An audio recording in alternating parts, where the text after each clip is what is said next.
Welcome to Mysteries and Crime, your go-to channel for exploring the most captivating and perplexing true crime stories. If you love unraveling mysteries and piecing together the puzzles of history's most chilling cases, you're in the right place. Before we dive into today's story, a quick reminder: hit that like button, subscribe to our channel, and don't forget to share your thoughts or case suggestions in the comments. We'd love to hear from you. The tale of the Phantom Killer is a chilling one, marked by terror, mystery, and unanswered questions. Set in the twin cities of Texarkana, which straddle the border between Texas and Arkansas, this unsolved case has haunted the region for decades.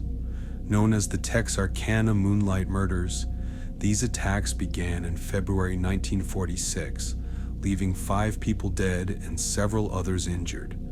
To this day, the perpetrator remains unidentified, and the legend of the Phantom Killer continues to captivate true crime enthusiasts worldwide. But what truly sets this case apart is not just its brutality, but the eerie sense of fear that gripped an entire community, a fear that transformed Texarkana into a city under siege. So, who was the Phantom Killer, and why has this case proven so elusive to solve? Let's uncover the chilling details. It was a quiet February night in 1946 when Texarkana experienced the first attack. Jimmy Hollis and Mary Jean Larry, a young couple, were parked on a secluded road, a popular spot for couples seeking privacy. What started as an evening of youthful innocence turned into a nightmare.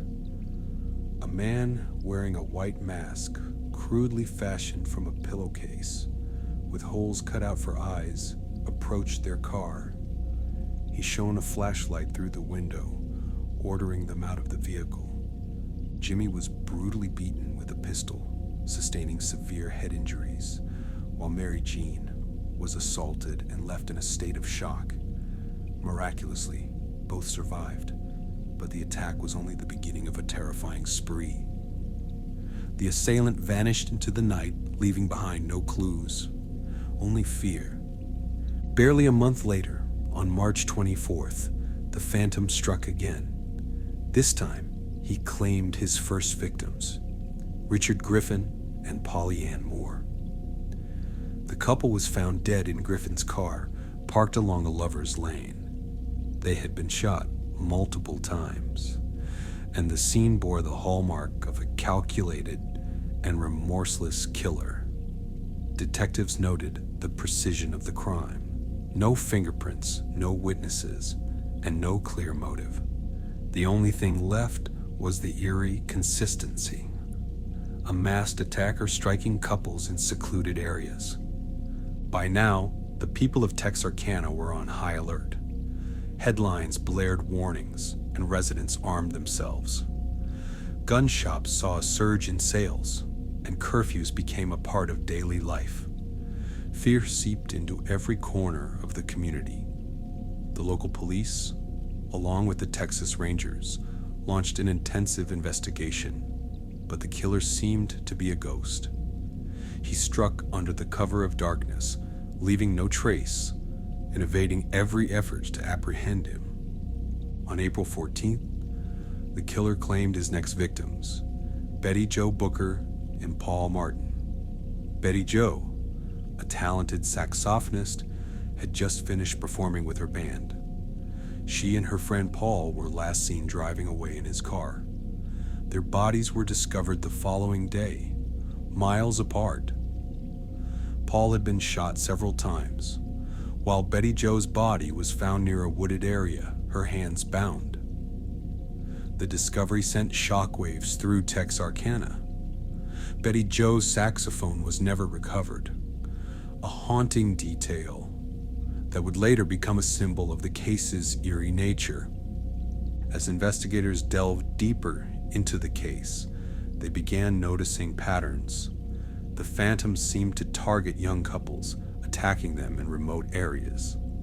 His mask and choice of weapon, a .32 caliber pistol, became his grim signature. Despite these patterns, the killer's motive remained a mystery. Was it a crime of passion, a desire to terrorize, or something even darker? By mid-1946, Texarkana had become a city gripped by paranoia. Theaters closed early, and residents created makeshift alarms to protect their homes. Stories of the Phantom Killer's exploits spread like wildfire, blurring the lines between fact and fear. Every rustling leaf, every creak of a floorboard was enough to send shivers down spines. The case drew national attention, and the FBI joined the investigation, but even their resources failed to unmask the Phantom. In July 1946, a man named U.L. Swinney was arrested for car theft. He quickly became a person of interest in the Phantom Killer case. Swinney's wife provided a chilling account, claiming her husband had confessed to the murders. However, her testimony was inconsistent and unreliable, and without physical evidence, the case against Swinney fell apart. He was never formally charged with the murders, leaving the question of the Phantom's identity unanswered. The Phantom Killer's reign of terror forever changed Texarkana. The fear lingered long after the attack stopped, casting a shadow over the town's history. The case inspired the 1976 film The Town That Dreaded Sundown, further cementing its place in popular culture. But for the victims' families and the community, the story is far from over. It's a painful reminder of lives cut short and justice unfulfilled. In recent years, advancements in forensic technology have reignited interest in the case. DNA testing and genealogical databases offer new hope, but the passage of time presents significant challenges. With no definitive suspect and limited evidence, solving the mystery of the Phantom Killer remains a daunting task. Still, the possibility of closure continues to inspire investigators and amateur sleuths alike. Who was the Phantom Killer? Why did he choose Texarkana? And why did the murders suddenly stop? These questions have puzzled experts for decades. Was the killer arrested for another crime? Did he leave town? Or did he simply stop, content with the fear he had instilled? The lack of answers keeps the case alive, ensuring that the Phantom Killer will remain an enduring enigma. The attacker seemed methodical, his every action calculated. Mary Jean recalled the chilling commands he issued in a deep, emotionless voice. He demanded they lie face down on the ground, only to viciously assault them moments later. Despite their injuries, both managed to summon help. Their descriptions of the assailant, however, were vague. How could they not be? The terror of the moment and the crude mask obscured any distinguishing features. This time, the brutality of the crime was amplified. Detectives described the scene as gruesome, with blood spattered across the vehicle's interior. The couple's positioning suggested they were ambushed, possibly while sharing a moment of intimacy. Griffin's .32 caliber pistol was missing, a detail investigators initially thought might be important, though it never led to a breakthrough. With little to go on, the local authorities were under immense pressure. The town's usual quiet was replaced by a cacophony of rumors. From whispers about drifters to speculation about secret vendettas, everyone had a theory. Some citizens even suggested the attacks might be the work of someone from their own community, a notion that only deepened the pervasive sense of paranoia. Adding to the tragedy, Betty Jo was just 15 years old, a young girl brimming with potential. Her family and friends described her as talented, kind, and full of life. The discovery of her bound hands led to speculation that the killer had escalated his methods, seeking not just to kill, but to instill a deeper sense of dread. The saxophone, a symbol of her passion, became a haunting metaphor for the life and joy cut short. investigators began connecting the dots, noting the Phantom's choice of secluded locations as a deliberate tactic. The .32 caliber weapon, coupled with his mask and seemingly calculated movements, painted the picture of a killer who thrived on control. But why the mask? Experts speculated it wasn't merely to hide his identity. It was a psychological weapon, adding an element of the macabre to his attacks. He wasn't just killing. He was terrorizing, turning each crime scene into a theater of fear. Businesses suffered as people opted to stay home, bolting doors and windows. Families moved their children into shared bedrooms, hoping the presence of others would ward off an attack. Every night, the streets emptied, and Texarkana became eerily silent, a ghost town under an invisible siege. Local radio stations broadcast warnings, and newspapers printed tips on how to avoid becoming the Phantom's next target. Despite the lack of concrete evidence, Swinney remained a figure of suspicion for years. His wife's testimony, while chilling, was riddled with inconsistencies. She claimed he had driven her to the crime scenes, boasting about his gruesome deeds. Yet under pressure, she retracted parts of her story, claiming she had fabricated the confessions out of fear. Without corroboration, law enforcement was left grasping at straws, and Swinney's potential connection to the murders faded into obscurity. Decades later, the shadow of the Phantom Killer still looms large over Texarkana. Survivors of the era recount how the attacks altered the town's character, shifting it from a tight-knit community to one of suspicion and fear. Parents passed down stories of the Phantom as cautionary tales, embedding the legend into local folklore. To this day, the mention of his name elicits a mixture of intrigue and unease among residents. The advent of DNA technology in the late 20th century breathed new life into cold cases around the world, and the Phantom Killer case was no exception. While no known biological evidence was collected at the time, the potential for undiscovered clues, such as items preserved by families or overlooked materials in evidence lockers, offers a glimmer of hope. Genealogical databases, which have cracked seemingly impossible cases, could one day hold the key. Even decades later, detectives and amateur sleuths scour archives and revisit old reports, searching for connections that technology might illuminate. Perhaps the most haunting aspect of the Phantom Killer case is its abrupt end. Why did the murders stop? Did the killer meet his own demise, or was he incarcerated for unrelated crimes? Some theorists suggest he may have fled Texarkana, resuming his sinister acts under another guise. Others believe he achieved exactly what he set out to do: immortalize his reign of terror in the annals of crime history. This chilling uncertainty ensures that the Phantom Killer remains a topic of fascination, not just for historians, but for those who seek to understand the darkest corners of the human psyche.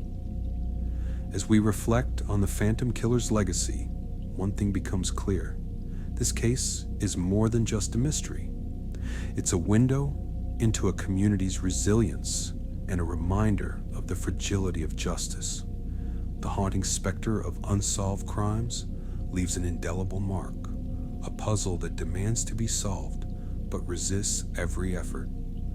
Texarkana's dual-state geography added another layer of complexity to the investigation. The killer's attacks often straddled the Texas-Arkansas border, forcing law enforcement from both states to coordinate, a challenging task in an era without modern communication tools. Jurisdictional disagreements occasionally slowed progress, with each side hesitant to yield control over the high-profile case. These delays, while understandable, may have given the Phantom vital time to evade capture. Over the years, A number of theories have emerged about the Phantom Killer's identity. Some have speculated that he was a local resident, familiar with the isolated areas where couples often parked. Others believe he was an outsider, possibly a transient worker, who slipped through Texarkana unnoticed, before or after his crimes.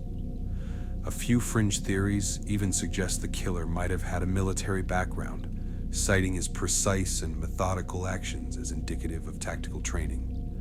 One compelling lead came in the 1990s, when a retired police officer claimed to have discovered a previously overlooked report in the archives. The document described an arrest made in 1946 of a man who matched the general description of the Phantom. However, the man was released due to insufficient evidence, and the officer's efforts to follow up on the lead were met with bureaucratic hurdles. The discovery reignited local interest in the case, but yielded no definitive answers. The psychological profile of the Phantom Killer remains a point of debate among experts. Some criminologists argue that his choice of victims, young, vulnerable couples, suggests a deep-seated resentment or envy. Others believe the mask was more than a disguise. It was a symbol of his desire to instill fear and exert control. Whatever his motives, his actions suggest a killer who was as enigmatic as he was terrifying. For the people of Texarkana, the Phantom Killer became more than just a criminal. He was a symbol of the unknown, an embodiment of their deepest fears. Parents warned their children about venturing out after dark, and couples avoided secluded areas. The shadow of the Phantom lingered long after the attacks ceased, a grim reminder that some mysteries remain unsolved. The case has inspired countless retellings, from books to documentaries to fictionalized accounts. Each iteration adds a new layer of intrigue, but the core of the story remains the same: a series of senseless, violent acts that shattered lives and left a community in search of answers. Even today, visitors to Texarkana can sense the weight of its history, a palpable connection to a time when fear ruled the night. Texarkana's residents turned to their faith, community gatherings, and local leaders for solace during those harrowing months. Churches saw increased attendance as people sought comfort and answers in prayer. Neighborhood watch groups sprang up overnight, with citizens patrolling their streets armed with shotguns and flashlights. Stories of bravery and determination emerged as individuals banded together to protect their loved ones and restore a semblance of safety. Despite these efforts, the psychological scars ran deep. Children who lived through the terror grew up hearing hushed conversations about the Phantom, their parents' voices tinged with both fear and defiance. For some, the case became a painful family legacy: an uncle who lost a friend, a neighbor who narrowly escaped an attack. The fear may have subsided, but the memories never faded. As the years turned into decades, the Phantom Killer case became a symbol of unsolved mysteries, a cautionary tale of how evil can lurk in the shadows, defying justice. For many, the unanswered questions are both a source of frustration and fascination. How could a killer so brazen and prolific simply vanish without a trace? Perhaps the most enduring legacy of the Phantom Killer is the lesson it taught Texarkana. Vigilance is the price of safety, and community resilience is the antidote to fear. While the town has moved on in many ways, it remains connected to its past, its people forever shaped by the events of 1946. Even now, late at night, when the moon casts its pale light over Texarkana's quiet streets, some say you can feel the presence of the past, a reminder of a time when the unknown held the town in its grip. And as the legend of the Phantom Killer endures, one truth remains: Mysteries like this are what remind us to keep asking questions, to keep searching for the light in the darkness. The woods surrounding Texarkana took on an almost mythical quality during the Phantom's reign. Thick with shadows and the whispers of rustling leaves, they seemed alive with unseen dangers. Local hunters avoided their usual trails, and even seasoned outdoorsmen found themselves glancing over their shoulders, their instincts honed to detect movement in the dark. It wasn't just fear of the phantom, it was the fear of the unknown, of what might lurk beyond the edges of their lantern's glow. The victims of the Phantom Killer were more than just names in a case file. They were sons, daughters, friends, and dreamers. Betty Jo Booker's radiant smile and love for music made her a local favorite.